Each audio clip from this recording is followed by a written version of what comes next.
and welcome to another Bennessy Balls. I'm Bennessy. Huge thanks to Panelize last week having me on their show. I've learned a couple of things about this platform that I use, that they also use, and I've stolen a few tricks from them, like that little campaign I just saw. That's one of the few. So today we're going to work on another page of the odds. In about 2 hours, probably won't get the whole page done. That would be kind of crazy. It would be fantastic, but it would be kind of crazy. But we're going to work on some rough pencils that I did on Monday. Monday, Tuesday, was it yesterday? I don't even remember. It's been a busy week. And probably just work on this one panel.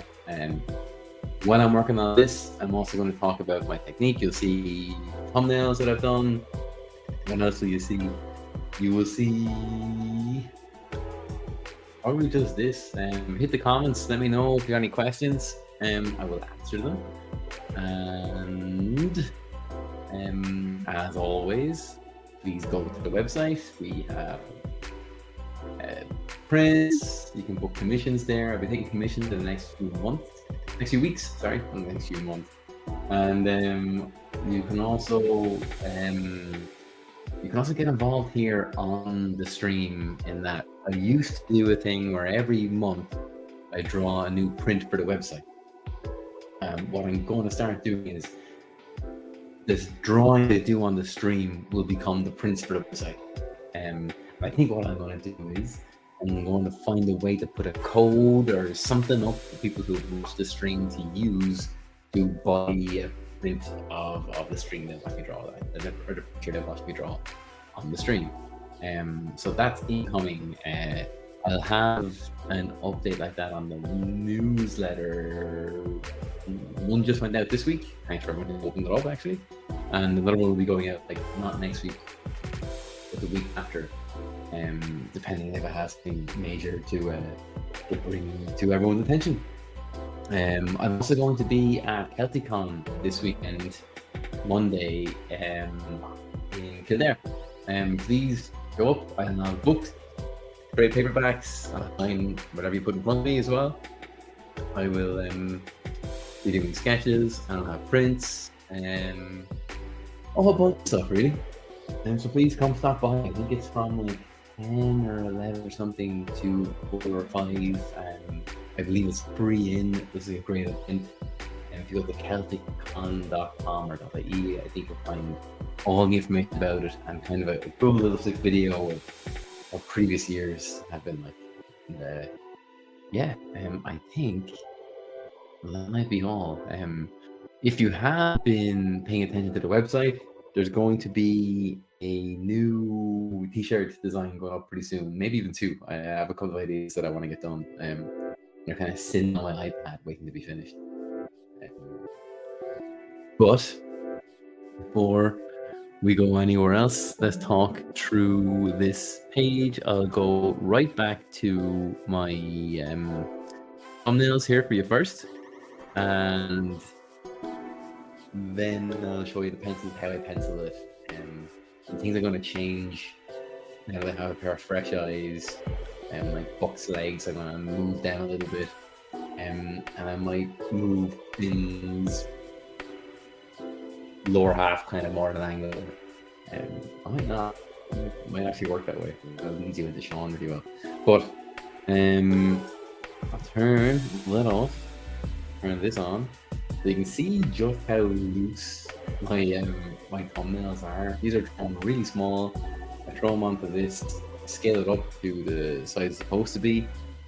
I know it's supposed to be in and around here. I have my safety border on, and I have my thirds in there, so I know where my outlines are supposed to fall in the panel, and if I'm giving enough space for dialogue in the panel as well. So you can see there's a whole lot of action kind of happening here, and things aren't good. It's a rough moment. Buck is a really big, strong guy, and it is in trouble because it's not like Sean is really on his side. So it's a tough day for Finn, but you can see just how loose everything's getting. All I want to do in my thumbnails is just kind of get kind of feel for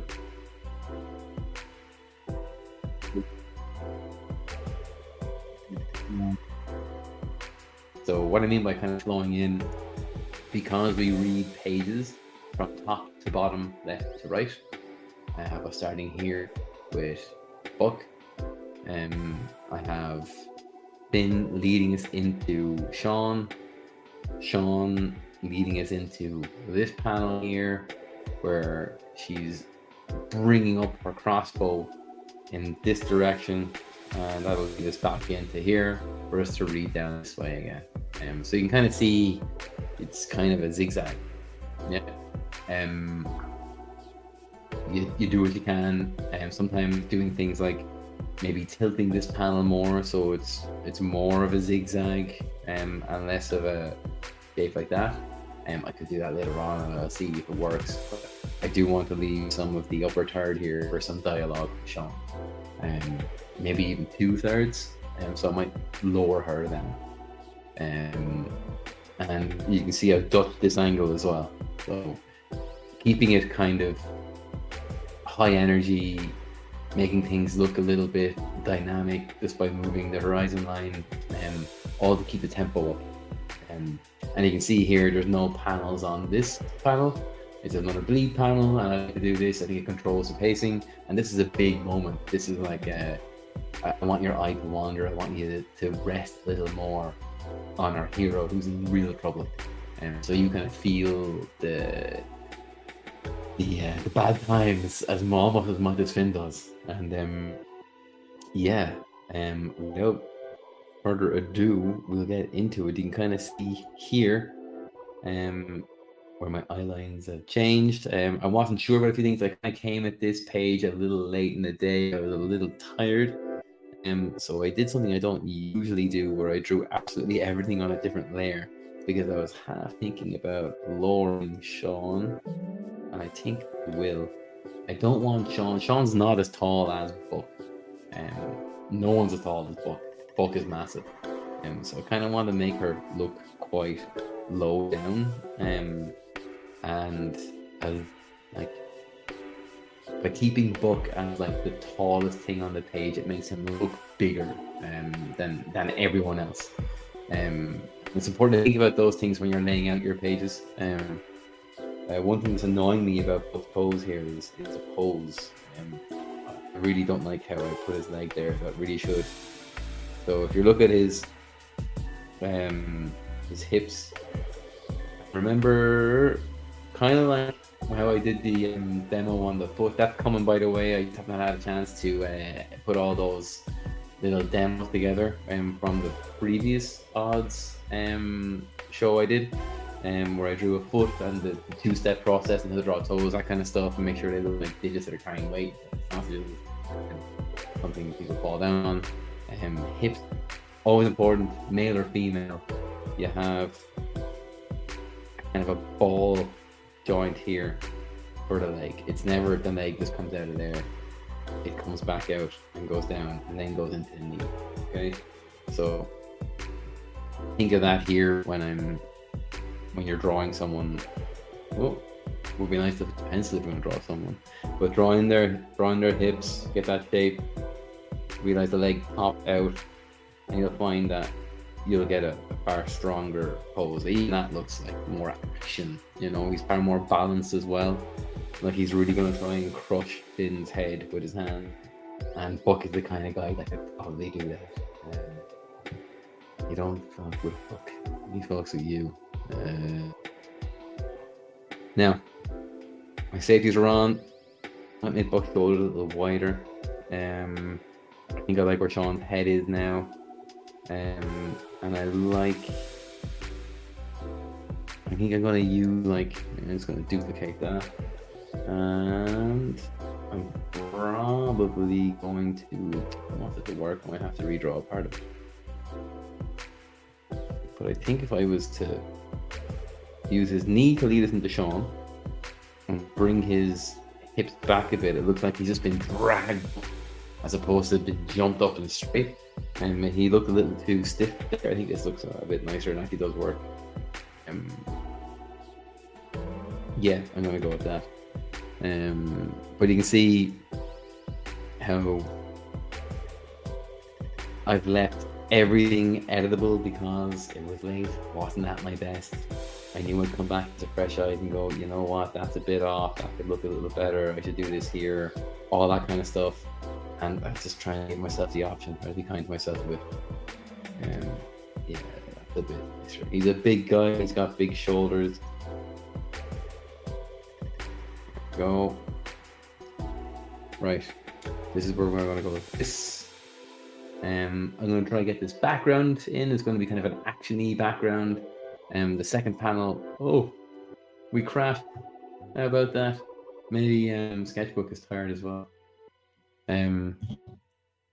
Yes, we do want to restore them. Thank you. There we go. All right. Everything is not where it ought to be, but we can fix that now in a second. Great way to start the show with a crash. Didn't that happen before? Gonna have to get on to these guys. If that keeps happening, I'll have to go look for another program to draw in, which is a pity because I do love this program. Let's try and do what I was doing there a second ago. I had his body kind of tilted a bit. You know, probably not even Sketchbook. My computer's been on the go all day doing quite a lot. I was late working the last couple of days, so it's probably more my computer than the program. That's a bit better. His shoulders are look a bit like I didn't edit them. I'm gonna go back into that now.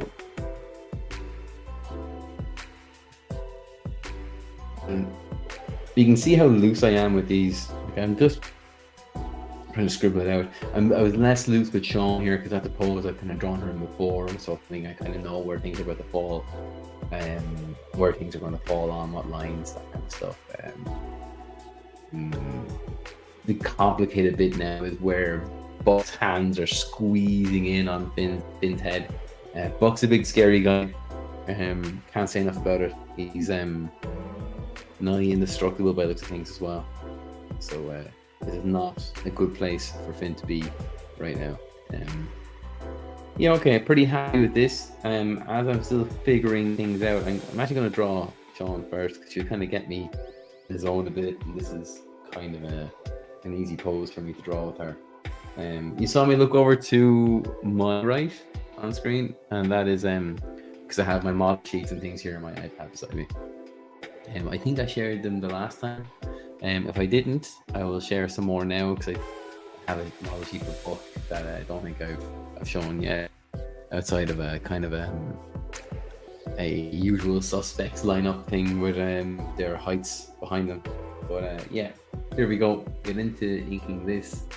It's now 9:15. I tend to stream to about 11. Last week I went past that because the drawing was a bit more detailed than I bargained for. And yeah, that's the story. So I'm going to get into this. I'm going to turn off the music because when I'm talking and drawing, it tends to drown out. And people can't hear me. I've been asked to either turn it down or turn it off. So just turn it off now. And we'll get straight into this. Comments are open. There's anything you want to ask or talk about, I will spot them. So it would help if I open up Sean's model sheet first. And even though I've drawn her a bajillion times, I always open up the model sheet. I always have it there because there might be something I feel like plotting down on the page. And it could just be in the wrong spot by a little bit, but it would be enough to annoy me. It would break the consistency, continuity. And I think if it breaks it for me, it could break it for anyone else. I'm just going to pencil it first real quick, and then I'll get into inking this one. I'm going to straight into inks with this one before I pencil the others.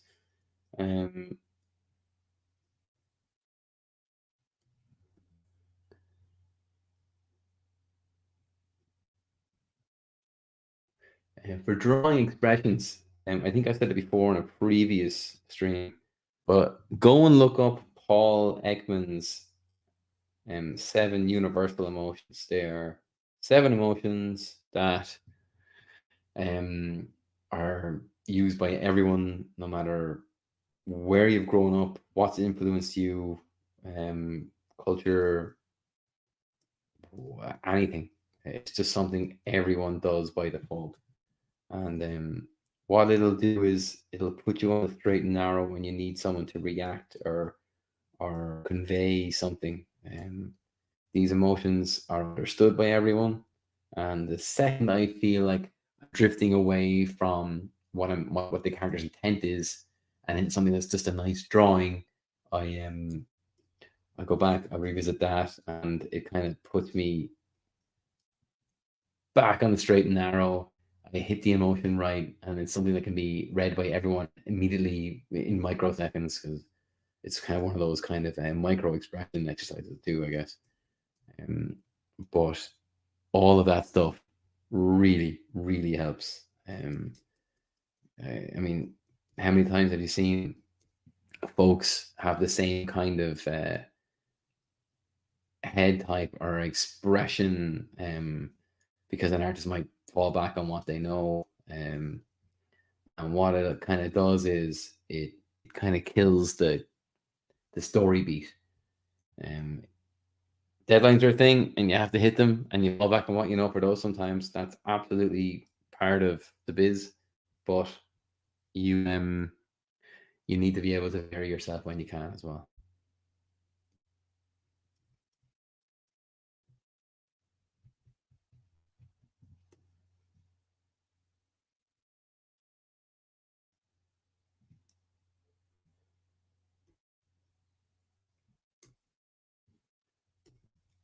Excuse me.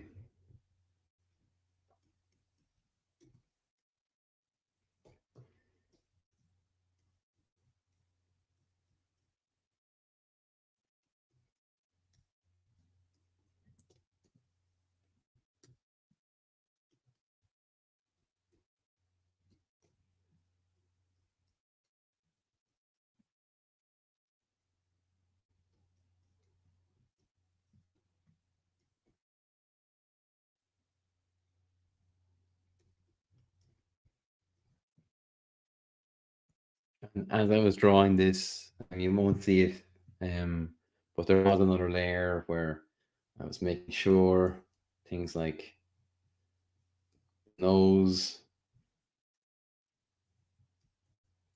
and the ears, all these kind of points where things are supposed to fall on. Eye falls on this. If I was to draw a triangle from one center of the eye to the other and have it equal come down, I get the bridge of the nose. Same distance from here, this ear to ear. All these kind of things are landmarks you need to kind of have somewhere in your skill set so you kind of know what to squash and stretch and know when how to draw that character from various angles.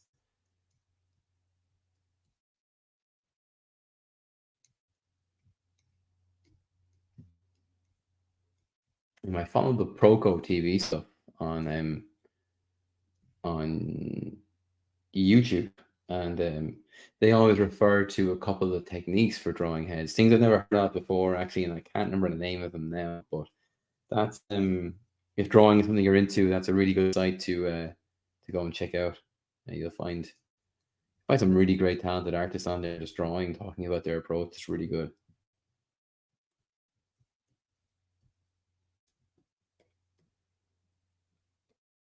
If you can see here, I was drawing in the traps, where the neck was resting in, where the shadow was falling. I turned that shoulder into a jacket kind of, because what I like to do with Sean is to make her look kind of slim and not as scary, even though she's quite capable. You know, like she's that danger you don't know about. You know.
bit reckless. We'll tidy those up a little bit. They're not supposed to be thrown down so arbitrarily.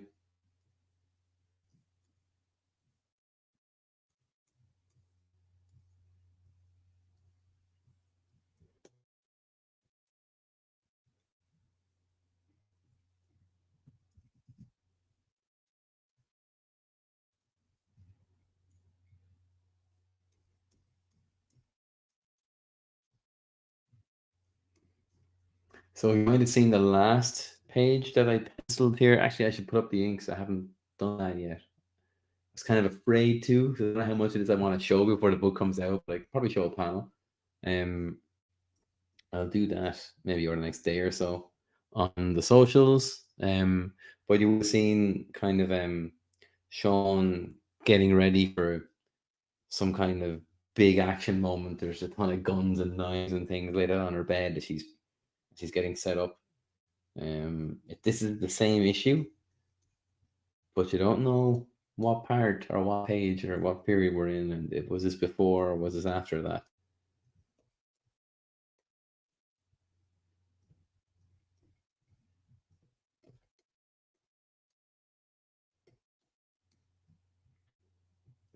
Always there was a book I loved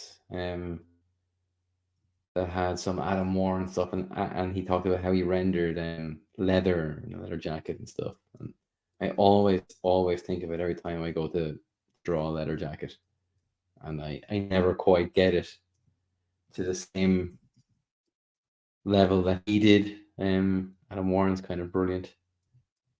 Check him out if you don't know who he is, but you probably know who he is, you know. Um,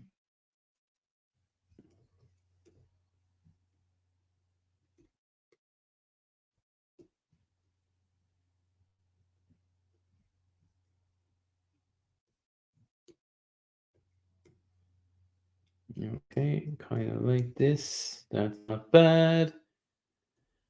Turn that one off, turn this one down, get back up here, get the nib. And just like I usually do the pin-ups, I'll be thinking about tangents and line weights as I do this, but I'll always do a sweep of that at the end to make sure that the lines are going where I want them to be, or they're heavier, thinner, in accordance with everything else around them, um, all that kind of stuff. That I have my curves and my straights on the right area. I'll be doing some sketches actually at a Celticon. Please stop by. It would be great to see people because it'll be the first con I've done since the Godfell trade came out, and I'd love to hear what people thought about it because I've only kind of seen things online and they've all been very kind, really nice, rewarding after putting such effort into it. But yeah, if you're around, stop by and might knock a little bit of money off a sketch if you ask for a Godfell character or an odd character.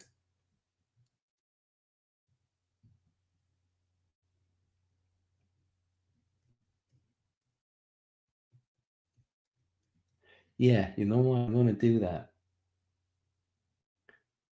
Here's what I'm going to do. Here's what we're going to do, right? I'm going to do a thing here. If you're watching, and for Celticon weekend, you got to say, um,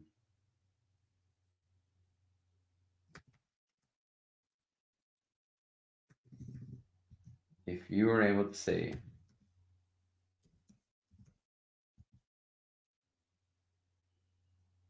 tell me who I was drawing tonight. You can name either Buck, Finn, or Sean.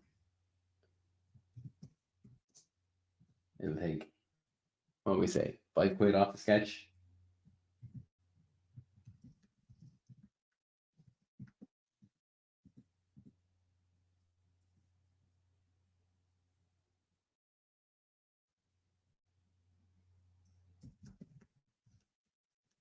There we go.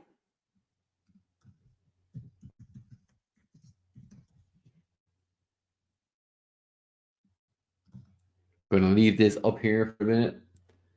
Keep that in mind if you are around and you do feel like a sketch for me. If you say that, I'll knock £5 off for you. There you go. A little bit of a monetary benefit for tuning in tonight. Weren't expecting that. Neither was I.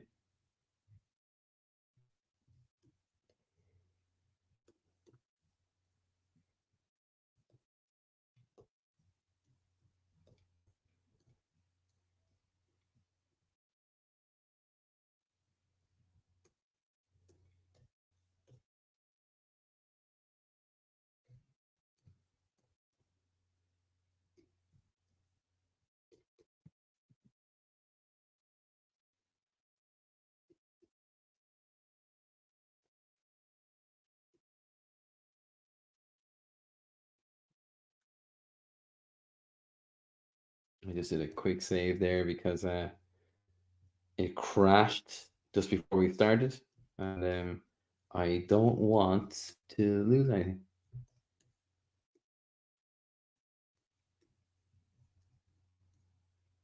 And if you tuned in to the Paneline show that I was on last week, you will know that Jeremiah from Panelines requested Shadowman. Um, so next week, my pinup will be Shadowman.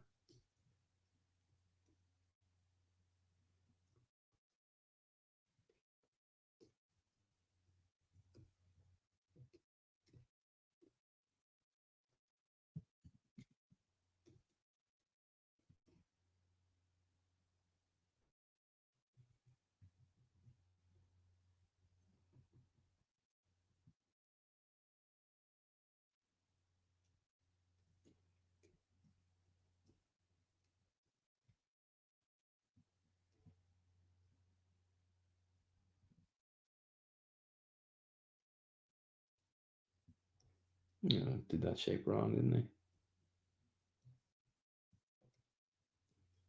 I? At least tonight, I do think I have things adequately penciled enough that I can actually just ink them instead of try and figure it out while I'm talking and drawing. Not easy to talking and drawing stuff. You'd think it would be, but it sure ain't.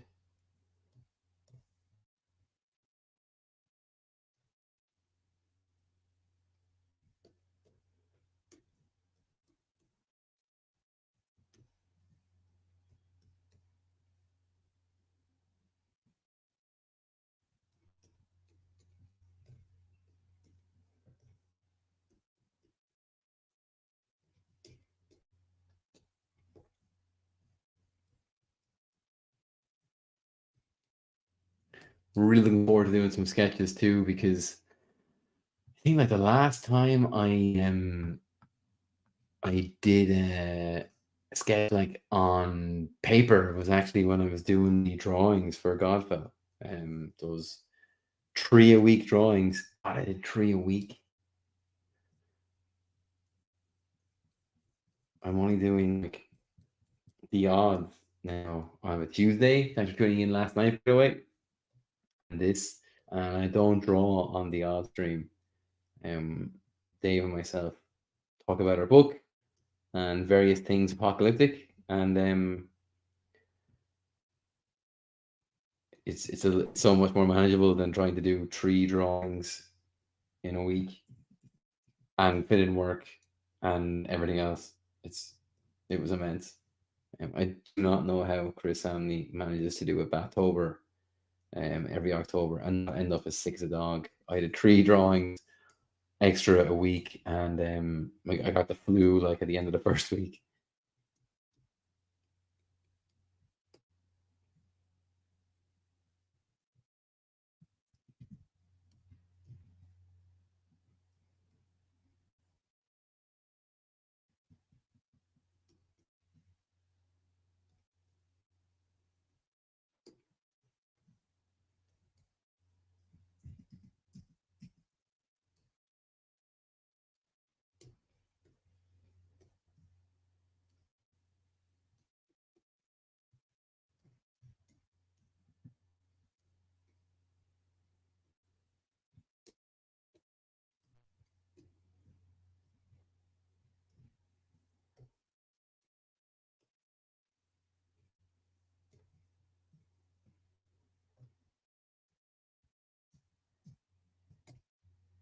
Oh, I thought we were about to freeze there again.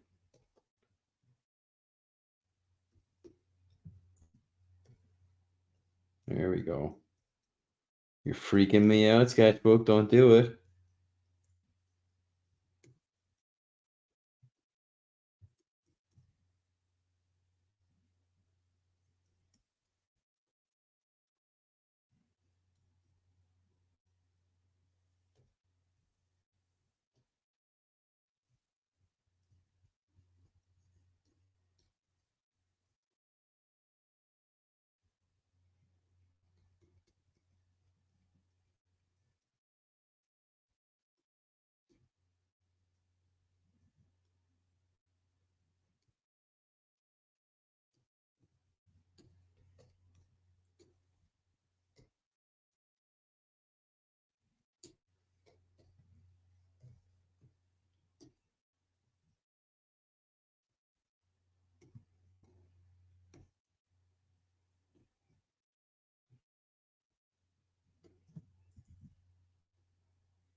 Something about that eye was just bothering me. I'm just editing it now.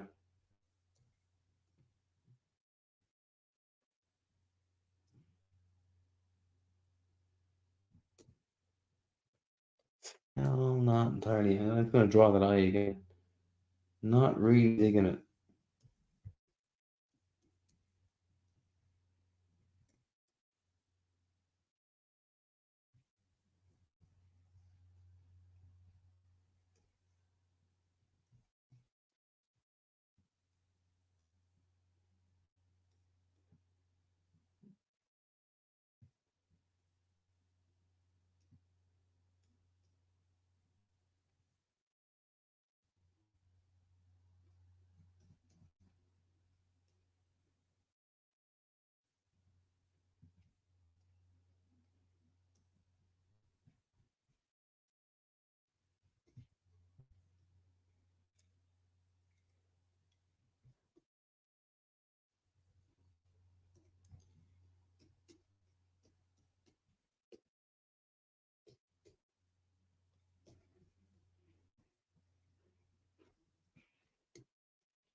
When I talk about having the model sheet open in front of me, it's for things like this. She has an asymmetrical design, and it's the other side of her hat that has kind of little tears and scuff marks and things on it. It's not this one. And if I didn't have that at hand, I might have just like wanted to draw it just because I could.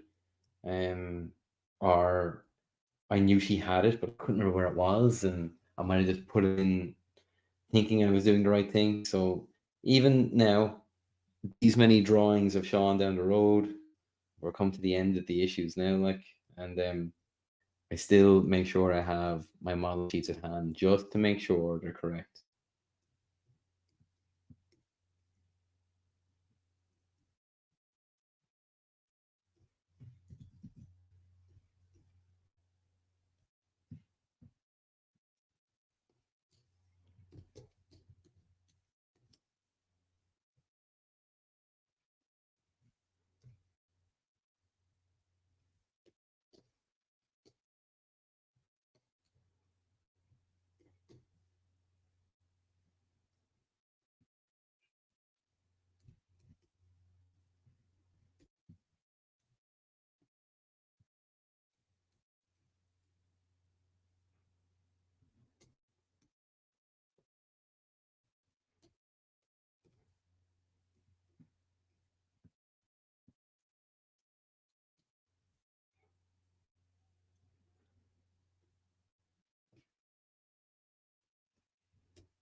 I don't need to worry too much about the scarf. The back of the collar kind of covers up quite a good bit of it.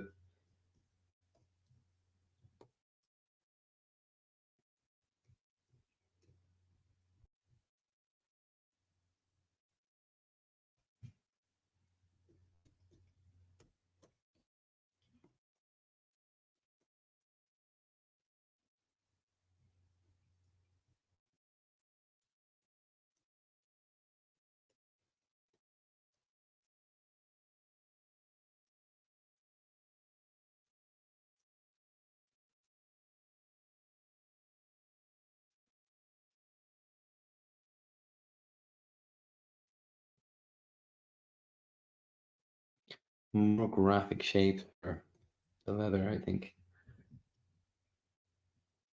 rather than feathered lines. Kind of vary it between one and the other. No, no, I was looking too more or too much like the windows I do, I think.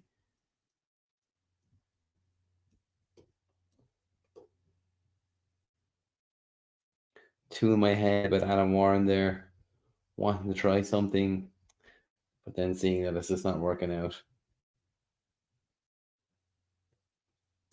No harm in trying these things though.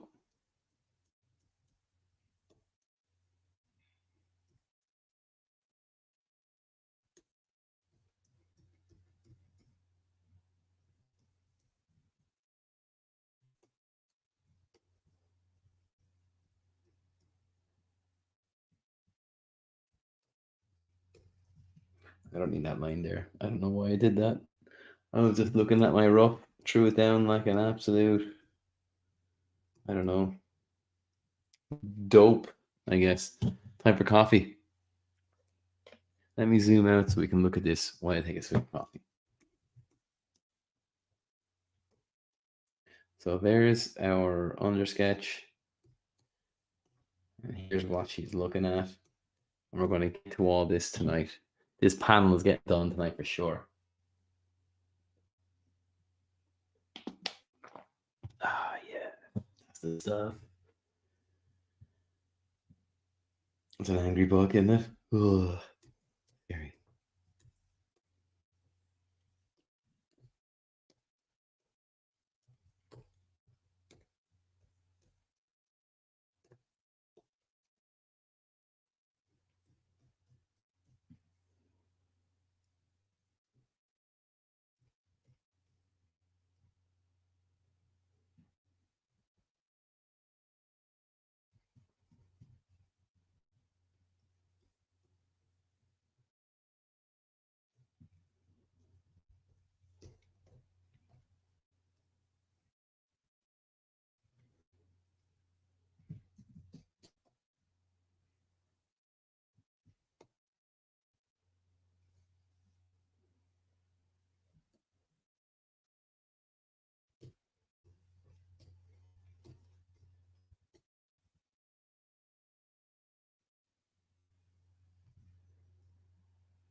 Okay. Now her hair, I can get rid of this. Still have the other ruff. I'll keep that one instead. And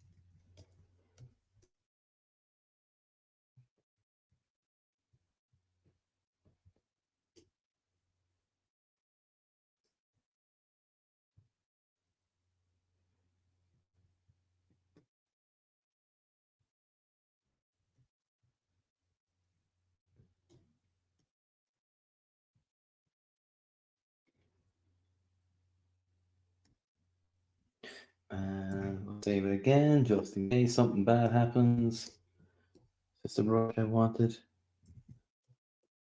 Nope, not that one. Is it this one? Nope, not that one. Where is it? Not that one. I'll go find it. I thought I made a shortcut for it.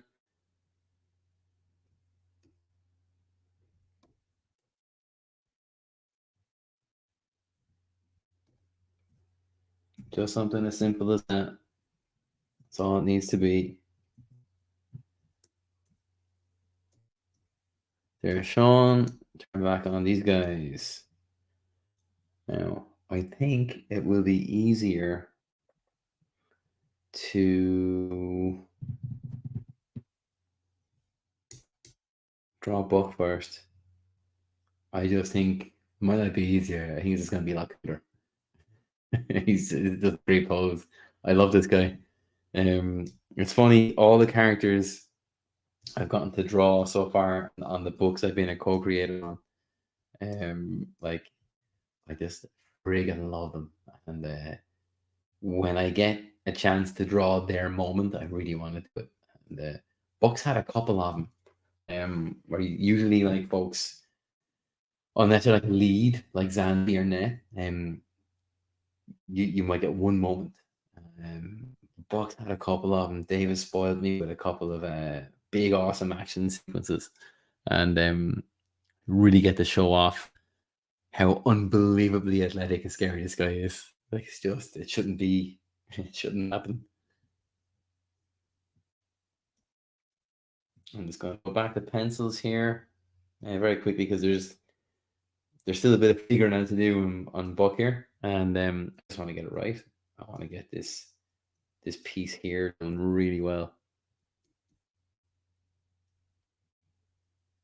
It's something I learned when I was working with Jamie Teen, this really good director in animation. Um, it wasn't that everything had to be the award-worthy piece.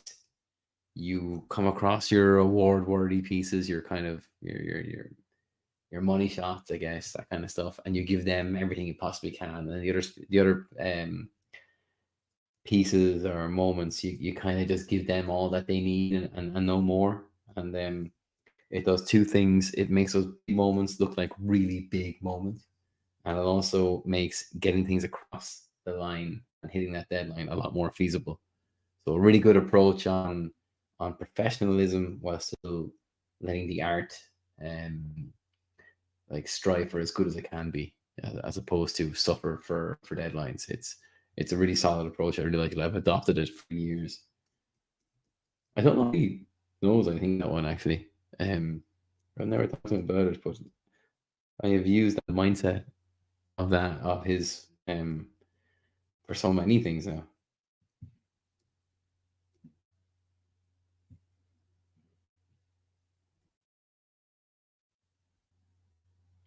He has these uneven teeth.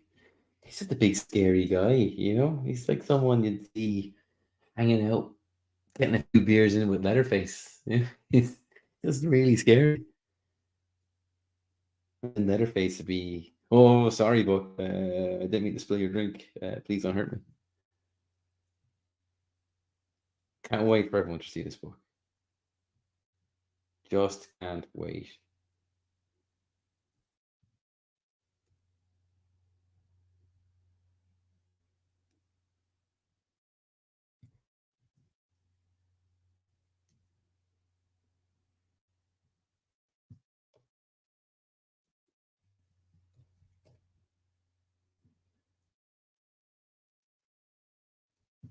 And he's got like a big kind of chin. It's a small chin, but it sticks out, really sticks out. So doing things like plopping in that shadow under the lip really makes it look like it's protruding extremely. Um, you can do things like that when you need to. Instead of drawing around the shape and drawing the shape, you can draw the shadow that is being projected by the shape.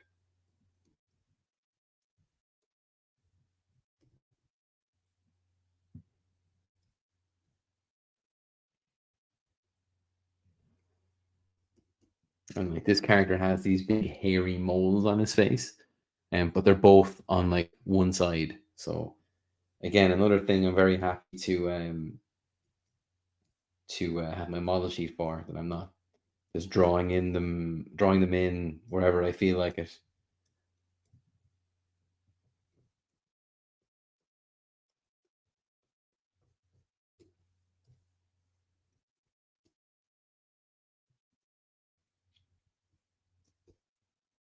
And think about your line quality on things like this too. It doesn't have to be a very massaged feather line. It can be quite erratic and fast, and the way in which you draw them can also inform how he's feeling. So worth making sure you're taking those boxes along with everything else too.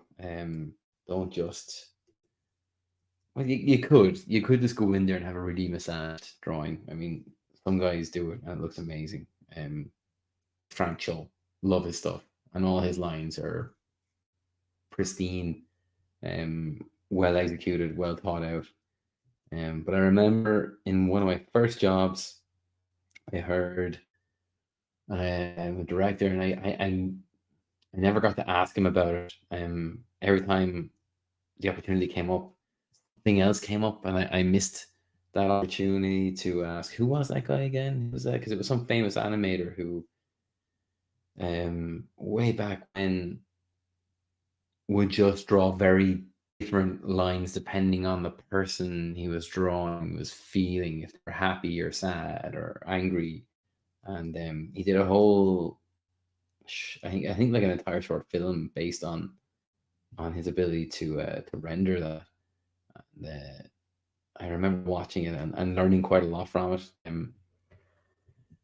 Really seeing where the possibilities in plotting down a line can help bring a character's inner thoughts out on the page, if that makes sense.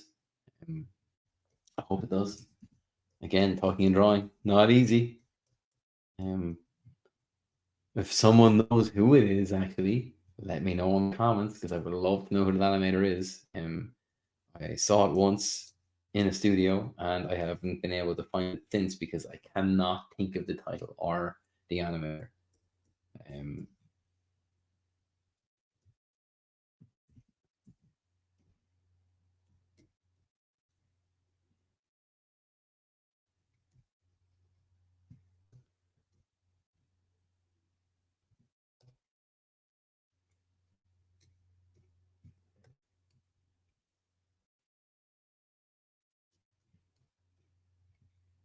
yeah, it's more like it. Bigger bow.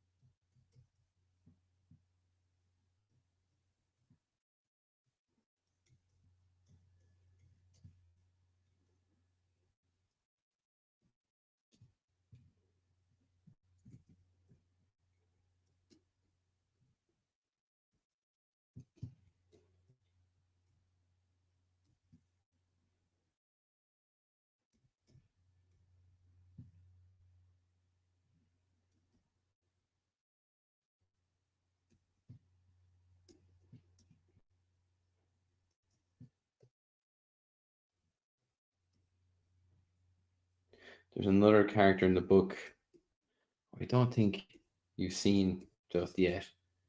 Um, but he has these gnarly cauliflower ears, and they were so much fun to draw. They just look so weird.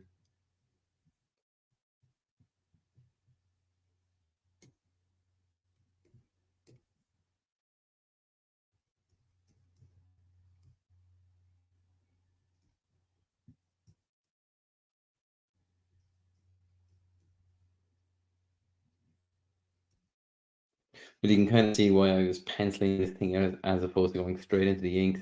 I really didn't have that face figured out. Oh, you saw me when I was editing the rough at the very start of the video. There's still a few things to make a call on, and I like making those calls before I go things. Um, on something like a pinup, I feel like because it's a once off, I can kind of wing it a little bit more. And sometimes you win for doing that. You'll come up with something in the moment you wouldn't have otherwise. But for a page in the comic, I want to make sure everything is where it's supposed to be, boxes are ticked, and I don't like taking those risks uh, at the risk of possibly missing a story or an acting beat or something important like that.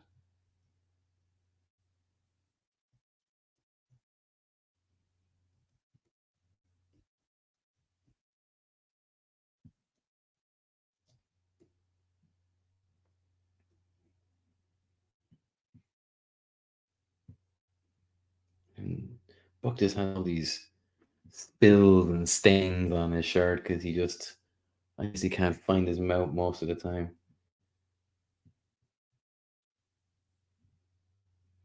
Again, thinking about the energy that's involved here, he's crushing a man's skull with his hands. So I want the line work here to reflect that.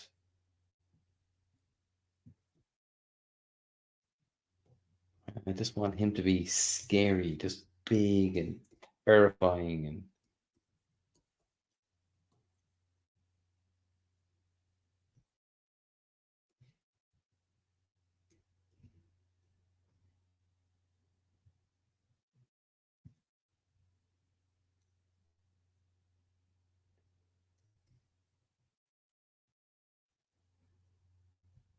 there's a character I'm working on another job for work at the moment, and she also has a pair of dungarees, and her dungaree straps are different, and I nearly drew them there, just not paying attention.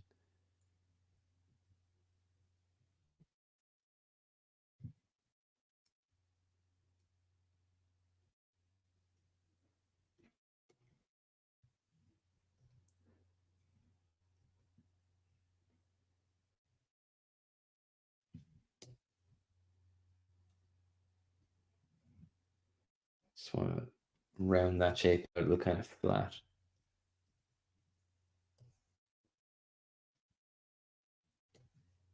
Always thinking about the volume of the characters with your mark making.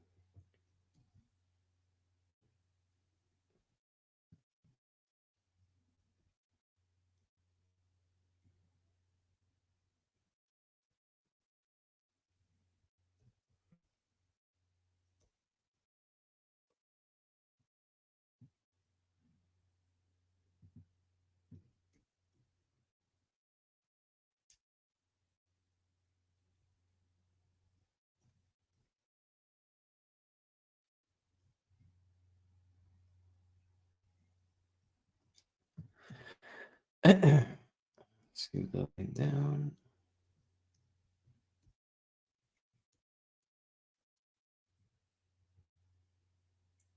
Doesn't have pockets. Don't draw in the pockets, Ben.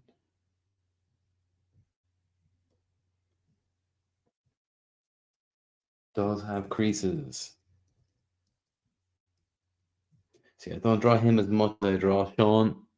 So there's little things. Whether or not it's on the stream, I probably would have said things out loud. Yeah, just making little notes to myself about these characters. Um, yeah, I do stuff like that. And look at this. Look at this. It's gotta be Dave. Hey, Dave. Yeah, I think you know all these guys. It's his happy face. For anyone watching, this is the Odds Pod. This is the show I talked about. We were on it yesterday, and we'll be on it again next Tuesday. We talk about all things the odds here, and then we talk about all things apocalyptic. And come join us. It's a good L show. You can catch our streams right now on YouTube, Twitch.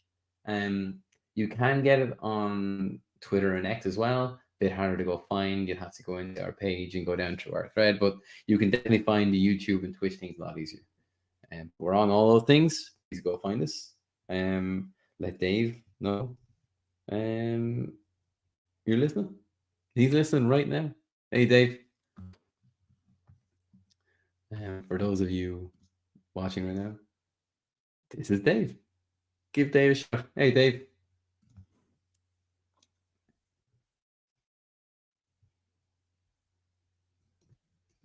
I think you've got to see a few of these pages in real time now, man. I hope you're digging it.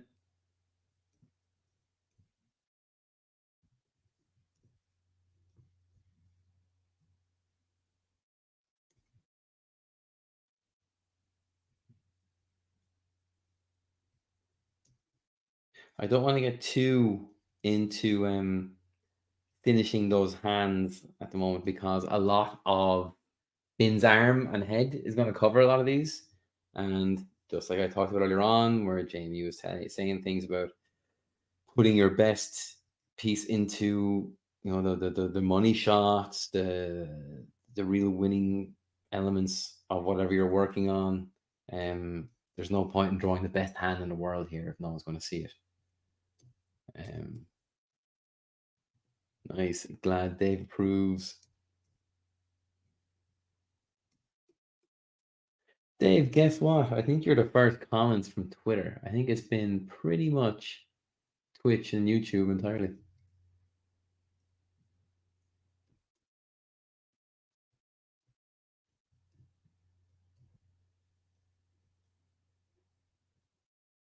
There's this really cool Spider-Man drawing, done years and years and years ago by Joe Quesada, and it was Spider-Man climbing up a wall, and like in the foreground, upper third, there was like a big hand of Spider-Man clinging onto the wall, and every time I draw hands that are doing anything kind of interesting, I still draw a lot of inspiration from that.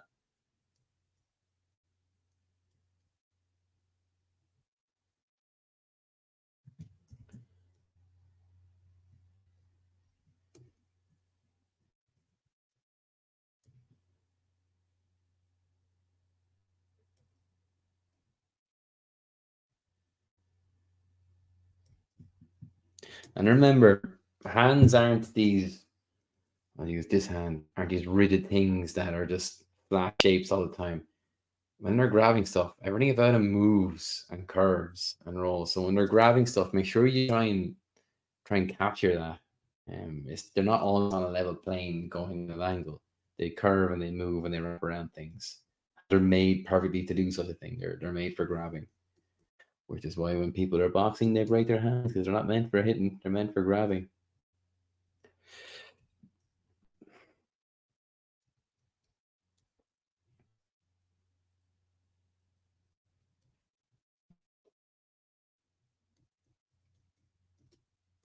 Few scraggly hairs there because why the hell not? Okay, so this is what this is now looking like. Better. I can draw that now. That looks pretty thought out. Now, before I go into inking it though, let's get thin, pencil a bit more. Yeah, kind of like this. This looking kind of scary.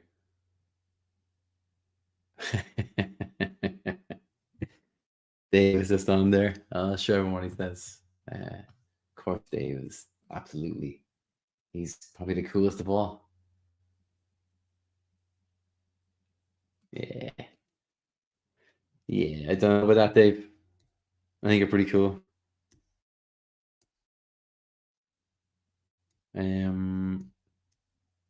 But happy to get some action here from Twitter. It's pretty great. All right, going to turn that one there. This guy up a little bit so I don't get lost. And I'm going to start with the head, I think. So where am I with the hands? Because they're really kind of everywhere here. This is one of those reasons why I was late working on this one and put it on layers because I just want to make sure I get hands and Finn's hands right. And he's kind of using his hands to rip off Buck's. Things aren't really going that well for him. So let's see here. Turn him up. Turn Buck down a little bit. Okay. Lock that, lock that. And I'm going to use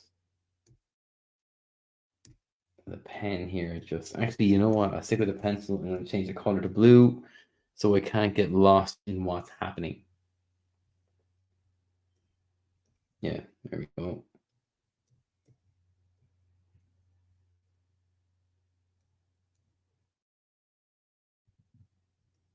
Again, always drawing around the shapes so you get the volumes correct.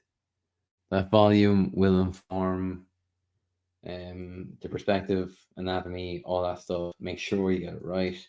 When it's wrong, it does stand out, and you run the risk of losing the audience again. And as I said again and again and again, that is the one thing you just cannot afford. But do what you can do to try and keep everyone in your illusion. You want them in the story.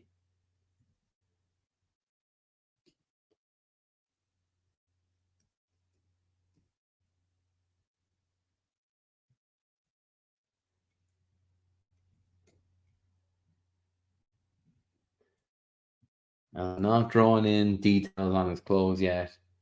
I have the anatomy figured out. That's why I got this far in the roughs. But I am. I don't want to start drawing in lines that are going to inform me about something I don't necessarily need right now. What I need right now is exactly where I drew in his nose, how the glasses are now kind of all over his face, not sitting in properly because they've been rustled around. And as his head is getting squeezed by this absolute titan.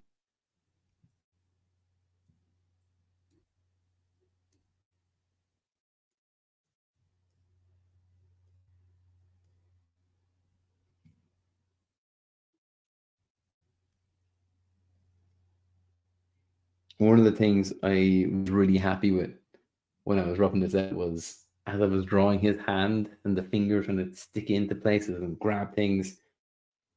One of his fingers goes into like Finn's mouth, and it just feels more horrible to me. But it's a happy accident.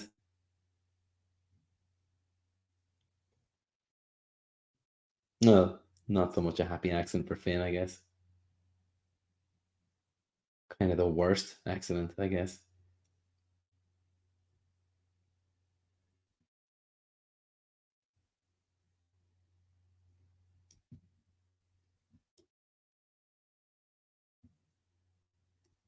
It's a bit of back and forth here, make sure I'm getting everything correct.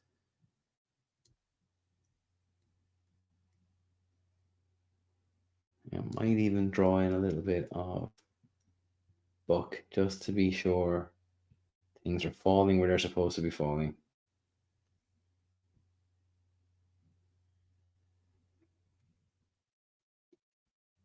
Because the shadow there is kind of put me off a little bit. So turn it off for a second. And there's like a little clinch in the jawline here. And I draw it in often, but this is one of those moments where you really want it because he's screaming for his life here. He's not in a good spot, and it's one of those moments where that kind of where you can show action, where you can show fast paced, shoulder drawn lines. This is your opportunity to do that, and seize it when you can.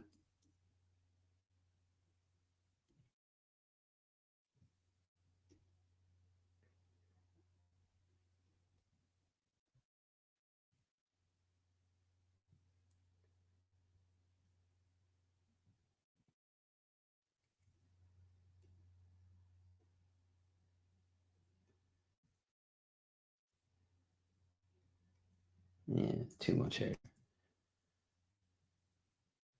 think his elbow would look a bit better around there. Sometimes even when your anatomy is correct, it can look a little bit off, and it is worth investigating a better silhouette.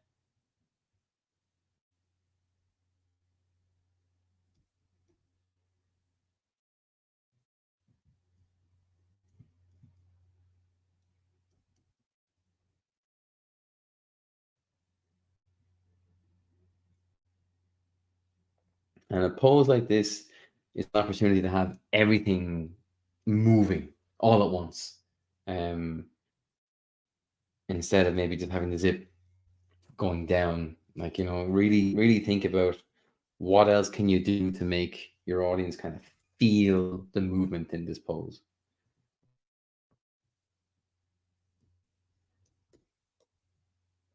I moved this bit so it would clump and gather on one side and stretch now on the other. Um, I had it previously on the other way. Again, another reason why is it was worth doing another set of pencils on this instead of just going straight to inks.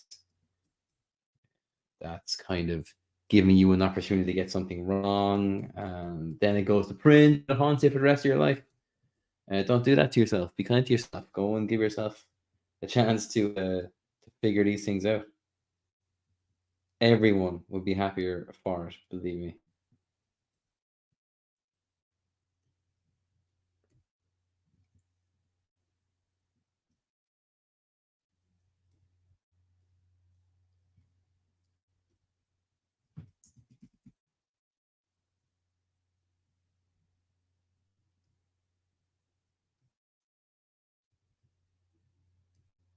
And again, think about your mirroring. You don't want arc twinning. You don't want that to happen.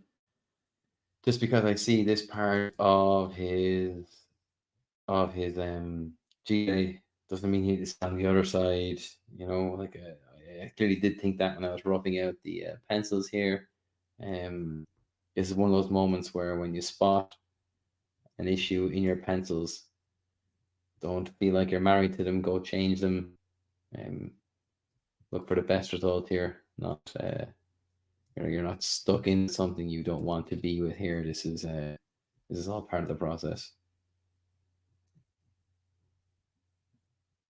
And I think I have him kind of grabbing one of Hank's hands with both his hands. Like Hank is someone else. Buck is just so strong, like he just can't move one of his hands with both of his. Um, I really did just want Finn to look so absolutely helpless here. Things are not going his way.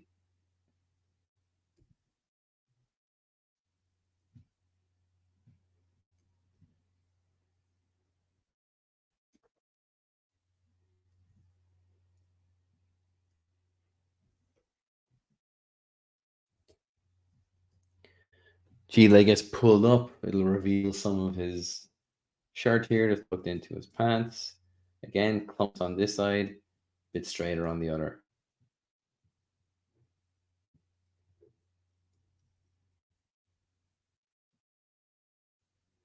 This is another actually belt. They're another thing I quite like having a model sheet for, just to make sure I know exactly where a character has his belt buckle, where it's facing. Those kind of things then will also inform people about whether folks are kind of left or right-handed. Yeah, all these things kind of become part of who these guys are.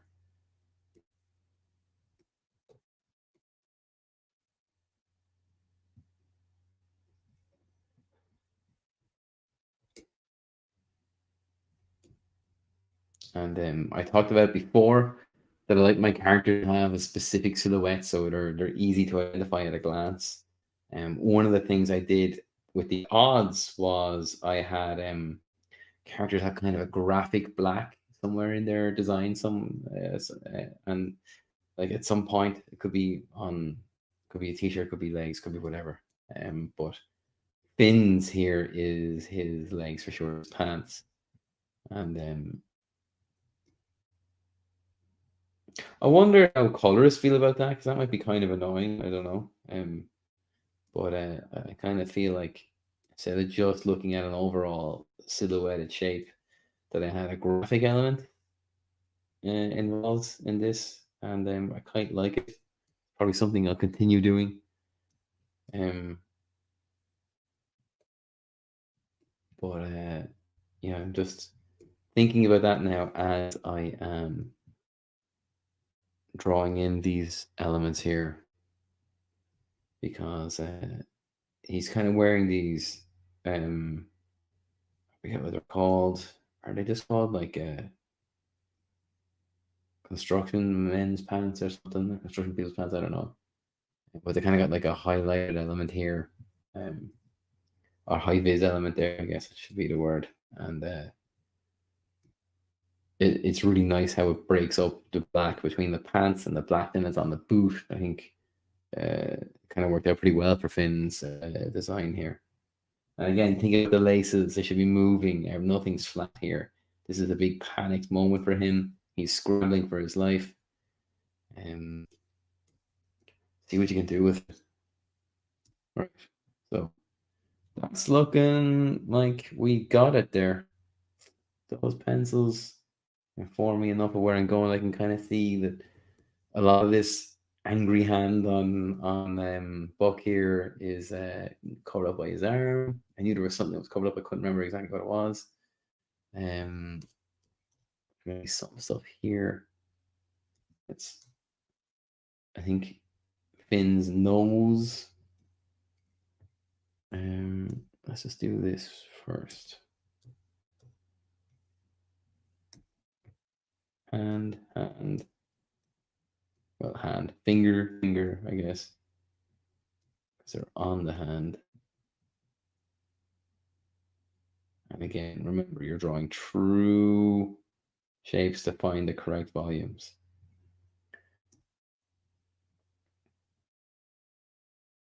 Oh wait, I have accidentally deleted all the hard work I did around Finn. Uh-oh. Come back, Finn. There we go. That could have been lousy now, couldn't it? Lock.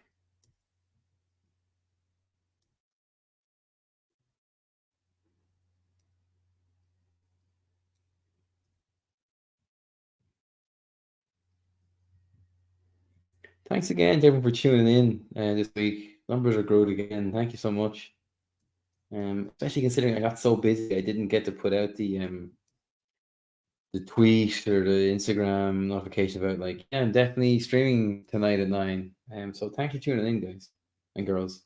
Thank you. Okay, turn that off. Turn you down because I'm going to rub out some stuff. I want him feeling like he's gasping for life here. You know, it's just nothing is going right for him. The hair will cover that. His nose. It's going to be on the nose. That's even better. Under the hand here. And that means Finn's finger will fall out for, actually, that's not correct.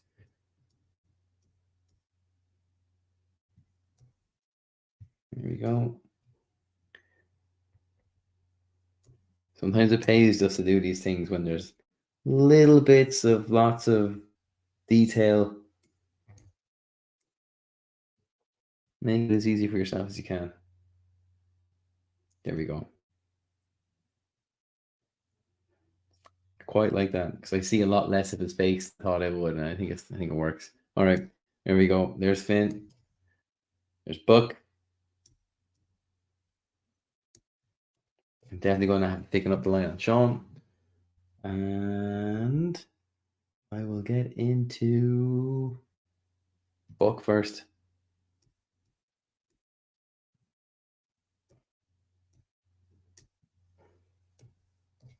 Sweet coffee before I do anything.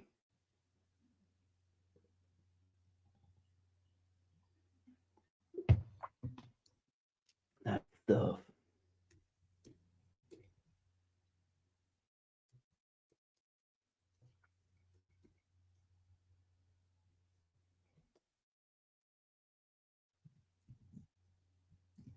That line's going the wrong angle. It should go that way as it's wrapping around his shoulder. Again, always thinking about volumes.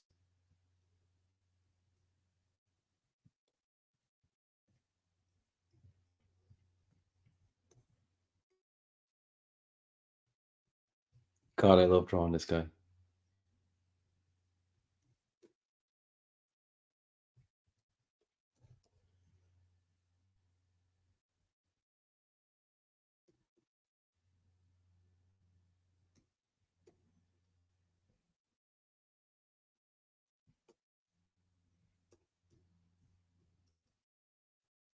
And I talked a lot on my stream about avoiding the paint bucket for stuff like this.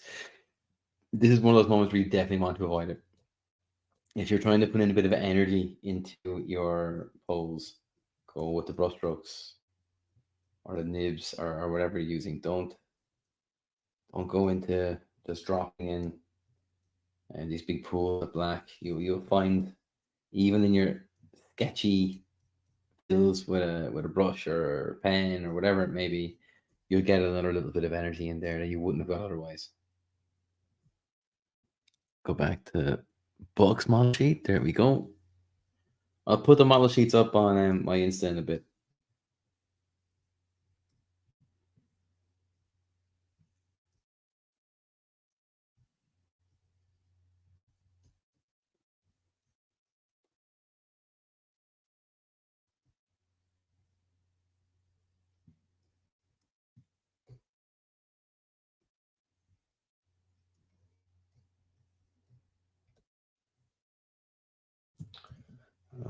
Don't crash. There we go. Quick save just in case. Back to the nib.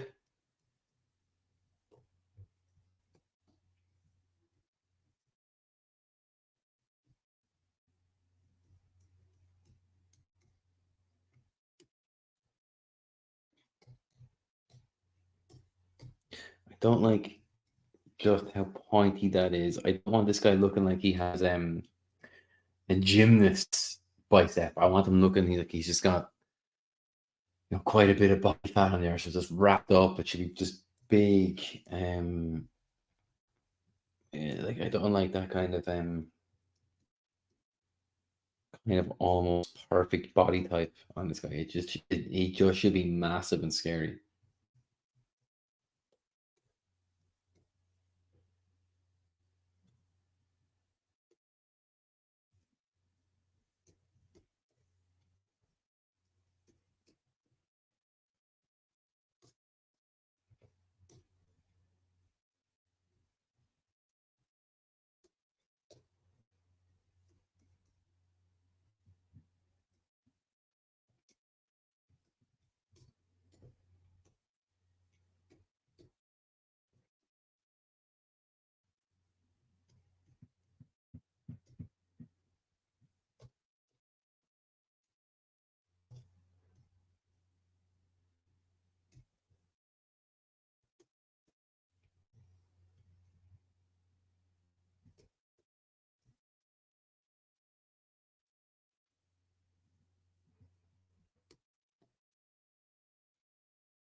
Jeez, come on. Happens sometimes when you're drawing digitally. I don't know what it is. I don't know what it is at all. Just sometimes you just draw a line and you get rid of it and you go again. And God, I don't know what it is. It never happens when you're working traditionally, ever. I don't get it.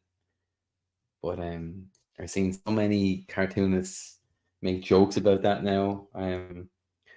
That I'm just happy to say that I'm not the only one doing it. You know.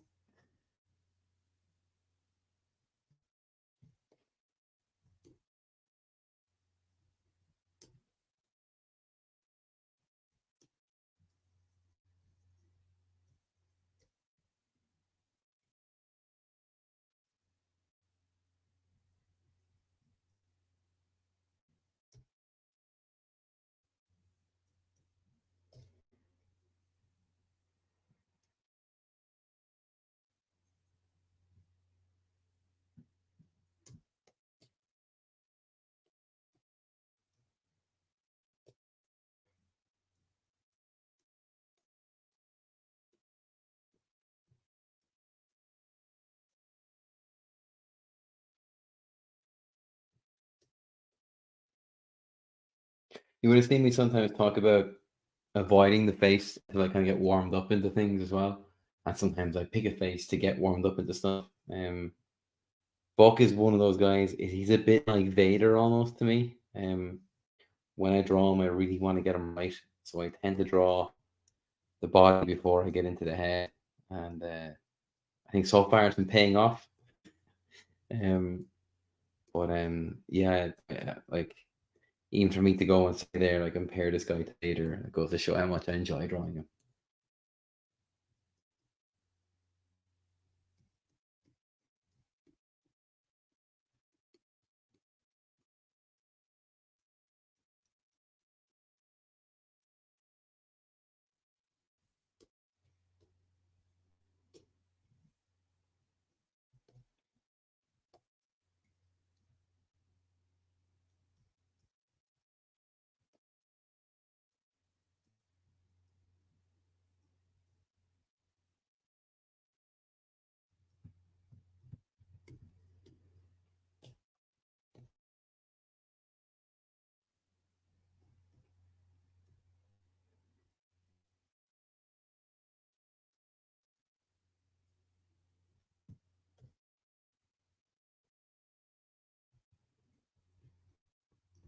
That line was way too thick there. Don't know what I was thinking.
There we go. Still thinking about volumes, shapes, energy.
That should go in a little further to finish off the shape.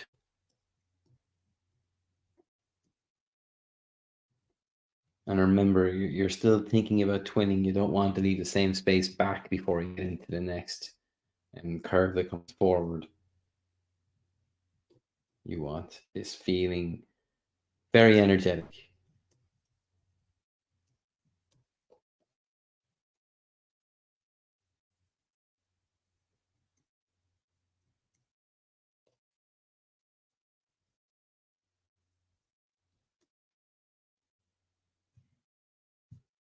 Want those lines to be kind of sharp, not rounded.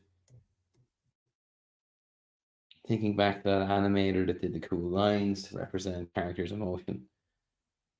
It's funny how some stuff can be like a throwaway sentence um, to someone else, might not even be to you, and it can leave a lasting effect on you, like that animator did to me.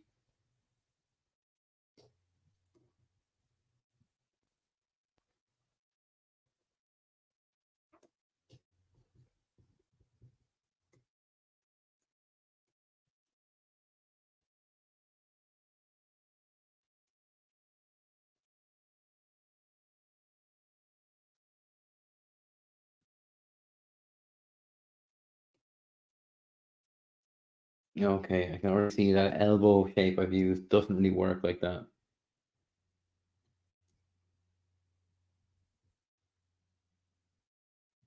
Maybe it would be better like that, actually. Yeah, I think it would.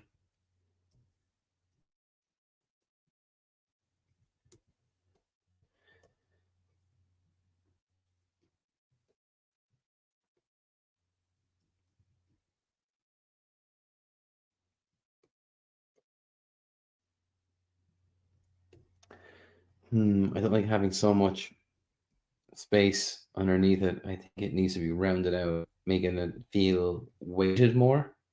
Um, yeah, I think that's honestly the best way to do it.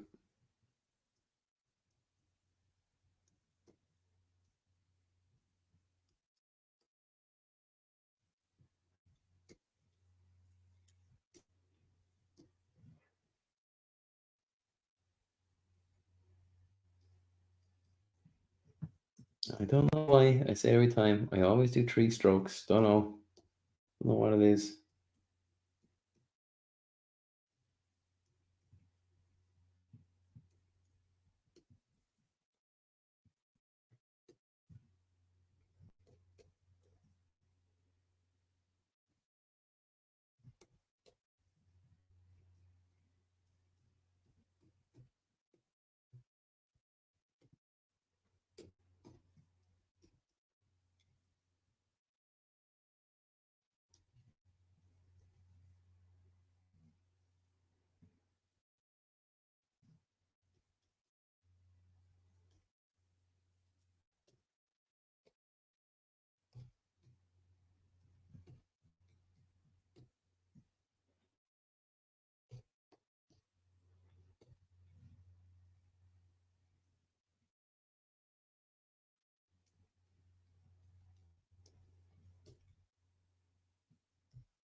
There's a fun moment in this issue where you see in previous pages you see Buck standing next to a load of guys from Ford Town, and they've all these guns, and they've got bits of body armor on, and they've got machetes, they've got you name it, they got it. And Buck's just walking out with a pipe wrench, and like that's just who he is, you know. That's all he needs. Doesn't need a gun. Doesn't want a gun. It's not good with a gun.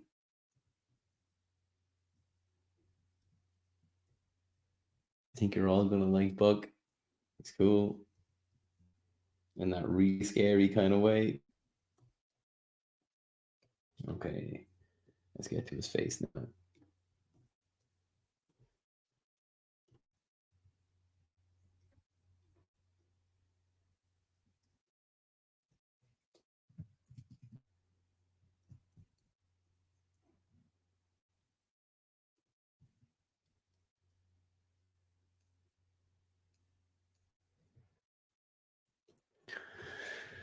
If I wasn't streaming right now, I'd still be working on this page, and I would be listening to Too Many Zoos right now, drawing this face.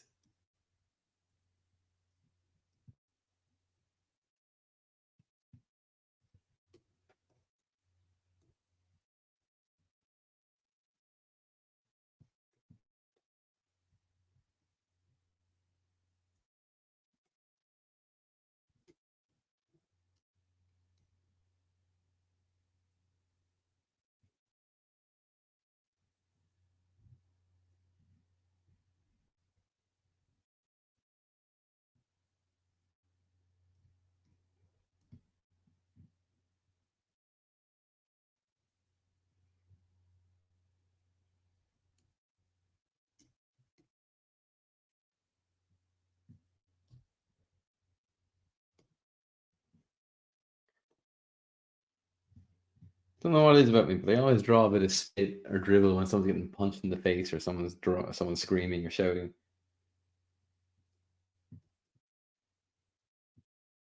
I'm gonna blame Ryan Otley for that one. I think I picked that up from something he did.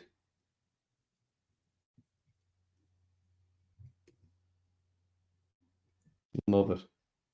Just feels like it's got a bit more energy or something to it.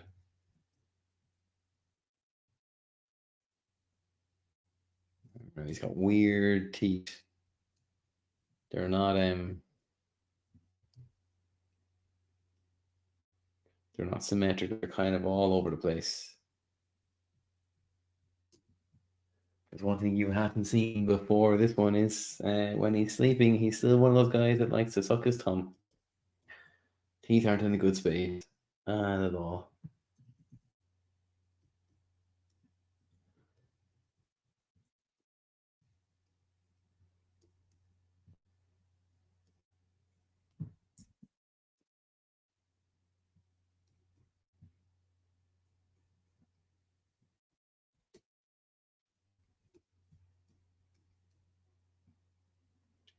He's got a big nose, a big pointer. So when in a moment like this where he's screaming, it kind of squashes up.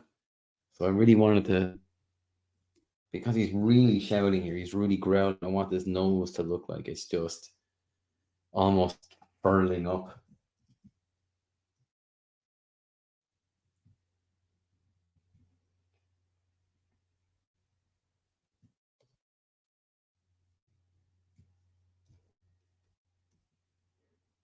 That's another thing about the Paul Ekman emotions, the universal ones you can check out. Like you can see how many variations of those there are, um, and different extremes of those that exist, and kind of it's worth your while opening them up and practicing them, just drawing stuff. Pick a few random ones, and you'll kind of pick a few things you would have missed otherwise. I guarantee it. It's a great point of reference.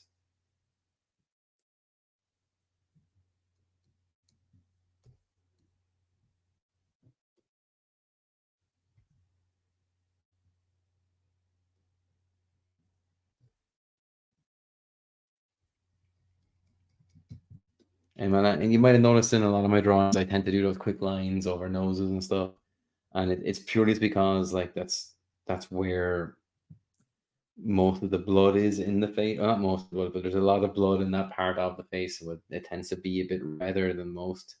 And I just kind of caught myself rendering it that way one day, and I have enjoyed it, and I haven't looked back.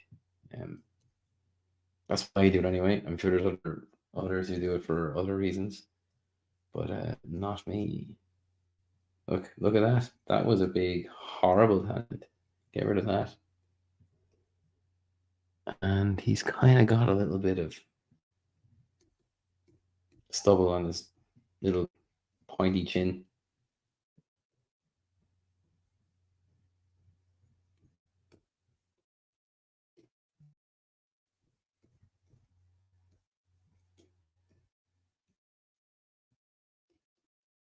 And just like I was talking about Finn's jawline, like even though this guy's a bit heavier and he's packing a bit more, And you can still put it in here. I think it just adds to the intensity as to what's happening. Um, if you've ever saw like Alvin Lee's Street Fighter run a number of years ago now, a good few years ago now. If you look at his take on E Honda, um, he does a few things that you wouldn't normally associate with someone as heavy as E Honda, and even though that might be the case, I think it really pays off um, in the storytelling.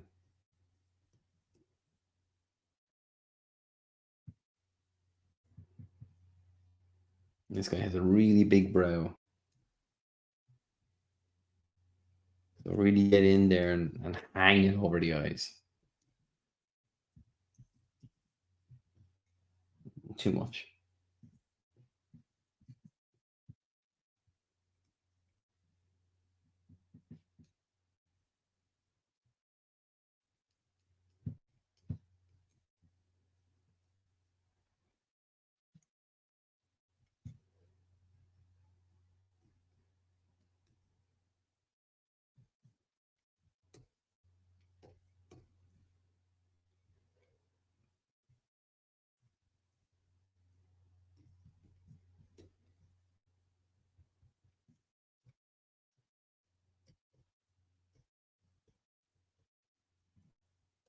I absolutely just cannot wait to see what Vittorio does with these pages. The other ones he's sent our way so far have just been gorgeous. And I kind of feel like the stuff I've drawn in this particular issue, they're just a little bit better than the last. And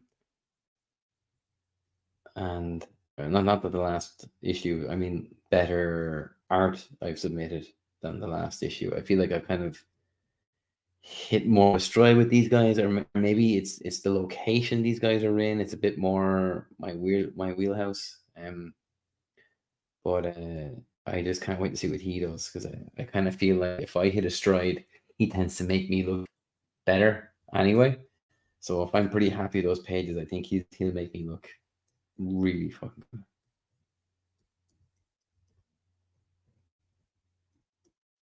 And if you're not aware, it's the same Vittorio who was on Godfell with me.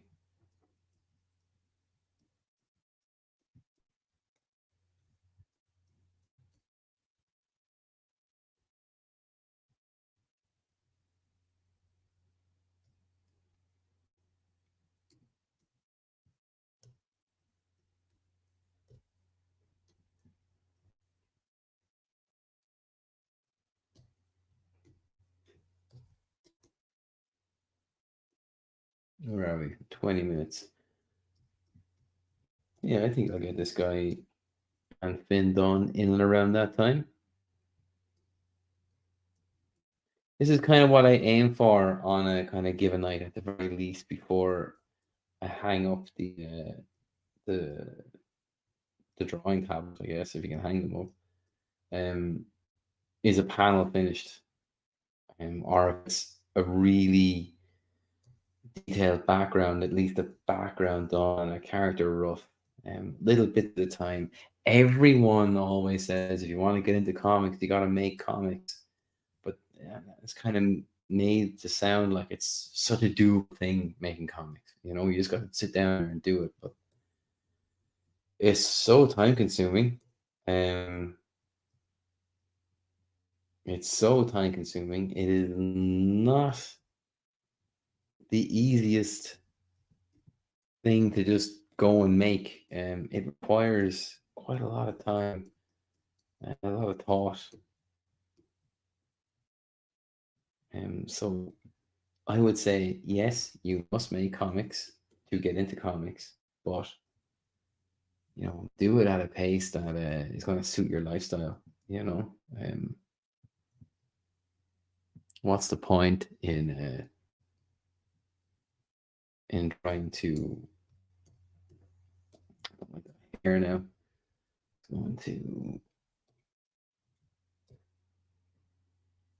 make that a bit smaller here, maybe. And make this a different kind of widow's peak, like that. But you gotta make sure it suits the lifestyle. Like, are the comics you make are short and to the point that you get to show off what you're able or capable of doing. You know, a few pages of action, a few pages of dialogue. Um,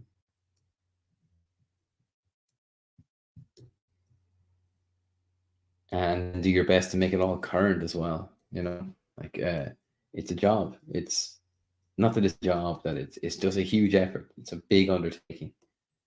And I always hear folks say, if you want to get into comics, you got to make comics. And yes, it's true. But then it's kind of said like it's so easy. You just got to go make comics. What do you do when not making comics? It takes a while. You know, be easy on yourself, because when you do go to make it, like you got to remember you're doing this for fun, and you're you want to put your best work out there. There's no point in rushing something because you were told to make comics and it being below par. Take your time and get it right.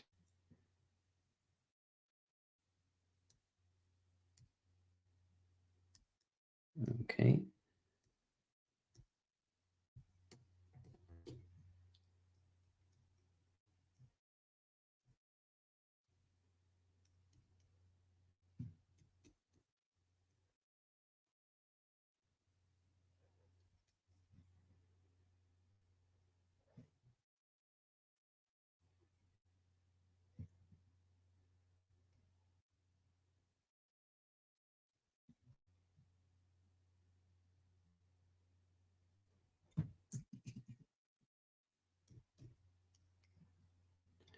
Again, don't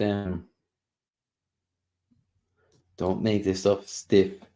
Make sure you can show some energy in your drawing. So, for instance, here I noticed that his shirt looks kind of wooden in comparison to how much of everything else around him was moving.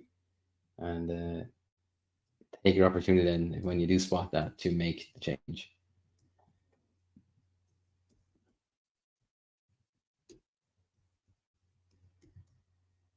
I kind of feel like that's the organic element of this that you'll never be able to really plan about. There'll be something in there that you'll have to figure out because it'll only show itself as you're going through it. Um, that's why I guess they say if you want to get into comics, you got to make it. So you know what you're likely to do when you reach these points and you have to make these choices.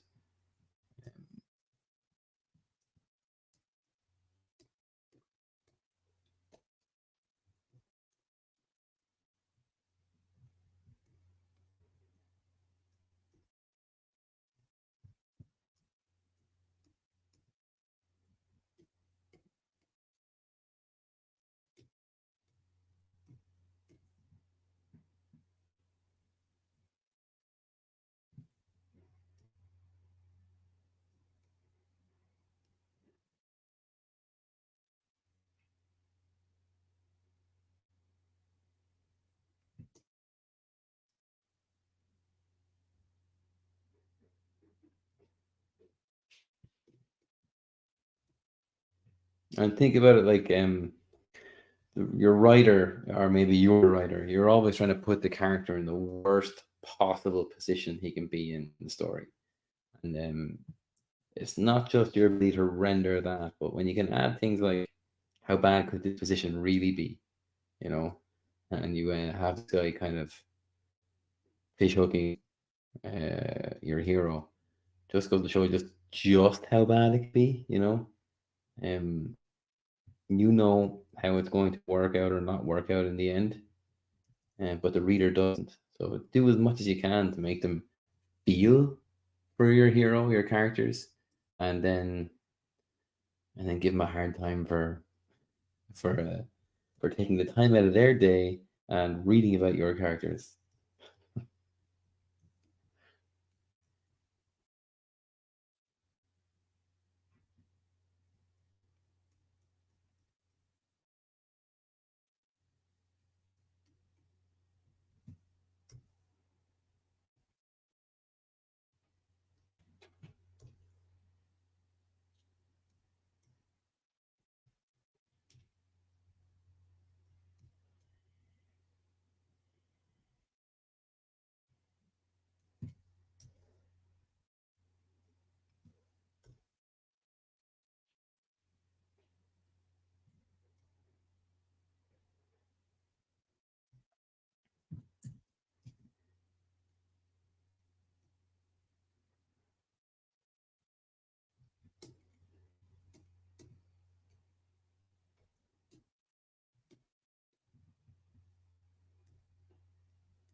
Sorry for getting a bit quiet there. Just thinking about what I'm rendering here. There's a lot of little digits and lots of little elements that are kind of important, and I'm just making sure I'm ticking all the boxes.